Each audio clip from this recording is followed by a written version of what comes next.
Ang daming hindi makapaniwala na nanalo ang grupo ng Solid 6 laban sa Striving Feeders.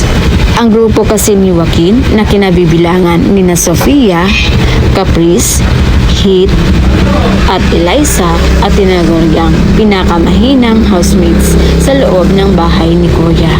Kumpara sa grupo ng Striving Feeders na kinabibilangan ni na Ashley, Miguel, Princess, Crystal at Marco.